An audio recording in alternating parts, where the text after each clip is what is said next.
Healing is not about something that needs to be added in. Our bodies were designed perfectly. Healing is about allowing interferences with our bodies functioning in their perfect design, including natural regeneration.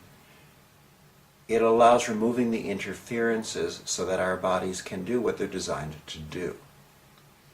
So reconnective healing is very different in many, many ways. First of all, with most energy healing techniques, you have to pretty much figure out what you think the problem is, and then you approach it with that limited concept or perspective of changing the part of the problem that you're able to at least recognize.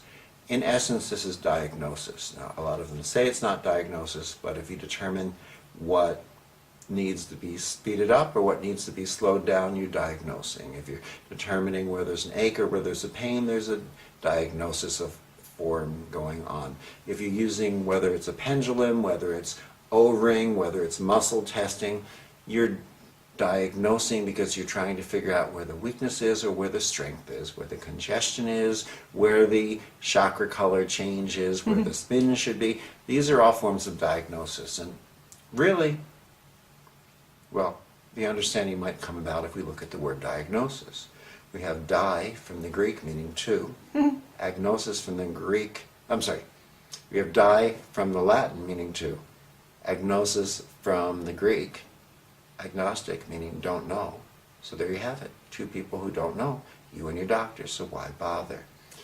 When we determine or attempt to determine what the person's problem is, we then focus on seeing whether we can fix it. Even if we try to approach it from attempting to be a medical intuitive, what is the value of that information unless we can attempt to try to fix something? And that's what happens. But the higher level that we can rise to comes when we no longer attempt to direct the healing to bring about a certain type of a response.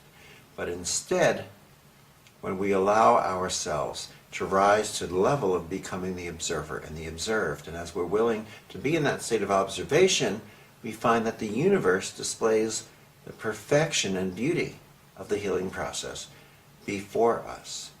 So, in truth, the less that we know about the person that we're about to work with, the better off that person is, because the less likely we are to attempt to direct or alter the course of the healing process to fit the limited perspective that we're able to understand from our human conscious educated minds.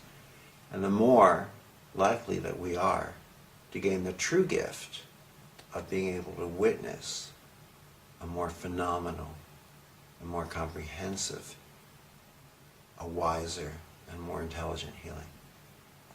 So it's really recognizing that there is an universal intelligence that is doing the work. That's the first step. The first step, the key step, is to recognize that there is a universal intelligence. Not just give it lip service, not just say it, but to recognize it and allow it to orchestrate. We've been taught the I, me approach to healing. It's not our fault, but it's the way we've been taught. This approach is what has given us healers who walk in and they say, well, the moment I walked into the room, I saw that the aura was out of balance. I saw that the chakras were spinning, some of them the wrong way. I saw that there was an area of congestion or density that needed to be removed. So I, using my very special techniques that only I learned from a master, and some of you might never learn it, I removed the red, I rebalanced the aura spins, I got rid of the density, made everything flow freely again. Aren't I wonderful? And maybe we don't always say, aren't I wonderful? And we probably don't say, I, me so loudly and clearly, but maybe we should. Because once we do, we might begin to hear and see what we've actually been doing. The truth is, if we worked on, for example, an athlete who injured themselves, what would we experience? What would we see? What would they experience? Well, let's say that an athlete on the playing field injured his or her knee. There's swelling, there's heat, there's altered function, there's redness, there's pain. The pain is the knee picking up the body's telephone system, calling up to the brain saying, help, help, help, there's damage down here. And the brain says, okay, got it handled. I'm going to send increased blood flow. We're going to wash away the damaged tissue. We're going to send healing nutrient fluids to bathe the area in regenerative nutrients. It's going to keep the area congested in a sense and swollen. It's going to limit its motion, but that is to protect it while it's in that delicate situation. During the healing process, there will be color changes. You'll see red from the blood flow. You'll see the tissue go through various color changes during the healing process. There'll be temperature changes. This is all a part of the perfect design of the intelligence of the universe, demonstrating itself through the innate intelligence of the human body. What would not be so intelligent would be to take that same athlete, throw him on a table in the back room, get some artificial electrical current such as ultrasound or a muscle stimulator, and short circuit the phone call so that the knee is hollering up to the brain, help, help, help, and the brain hears, so it hangs up the phone. Then we inject that athlete with anti-inflammatories, give them painkillers, and send them out on the field with a pain-free knee, but a knee that's not been healed. Maybe balancing on an ankle that's been pain-free for years, but not healed, and therefore we're not aware of the feedback system as it continues to further degenerate. And this process goes on, and we wonder why our athletes don't have a career after the age of 30. Now, if we're able to understand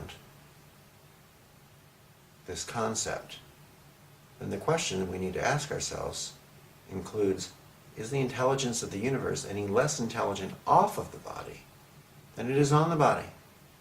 In other words, when that healing practitioner comes in and rebalances the chakras to spin in the direction that they think that they should spin in, what makes them think that those shifts in balance are any less intelligent than the shifts of the redirections in the flow of the fluids going on in the body? When they remove the chakra colors that they think shouldn't be there and rebalance them so that the ones they think should be there, when they remove the area of red that they think should be purple or green, what makes them think that those color changes away from the norm is any less intelligent than the color changes that the body's tissue goes through? When they remove the areas of density, what makes them think that that increased density or congestion is any less intelligent than the swelling of the knee that's keeping it protected and bathed in the nutrient fluids? In other words, what that healer is really saying, and let's listen to it in a human voice. What they're saying is this: thanks a lot, God. It looks like you've done a pretty swell job with, most of the universe up until now, but you missed these spots. Let me fix them for you. By the way, here's my pink business card with the rainbows and the fairies. It lists all the various energy healing techniques that I've mastered. Keep the card. Call on me anytime I can help you again. I would love to stay and chat, but I have just about enough time to run off, email everyone I've ever known and tell them exactly what I have just done, and then still make it to the class that I'm teaching tonight on how to transcend your ego. By the way, you might want to come. There's always something for everyone. So this is quite evolutionary, not revolutionary. You like to use the word evolutionary. It is requiring our sense of self to open up. It is requiring us to rise above the ego of technique and the self-importance that comes when we say, I've mastered this healing technique, I'm going to list it. I'm a grandmaster here, I'm a grandmaster here. I've learned DNA 1 and DNA 2 and DNA 37 and advanced DNA work. You don't need all that. The fact is, when you're 100% present, you're 100% clear, you don't need to be doing those things. You step in as who and what you are. And the space that you share as you vibrate at that level of coherent light becomes a reminder to that person with whom you're sharing that space. And something inside of them says, hey, I remember this. This is me vibrating as light. I think I'll do it again.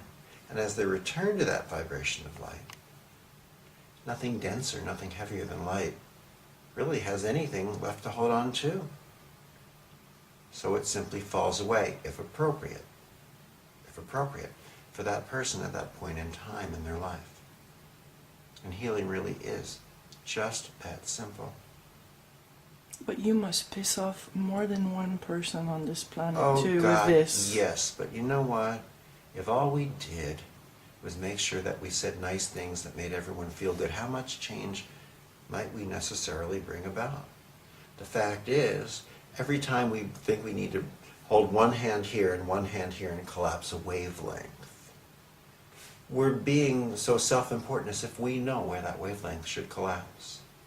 Every time we think we need to bring in this color frequency, what? Do we understand the mind of God? If you do, I would love to meet you.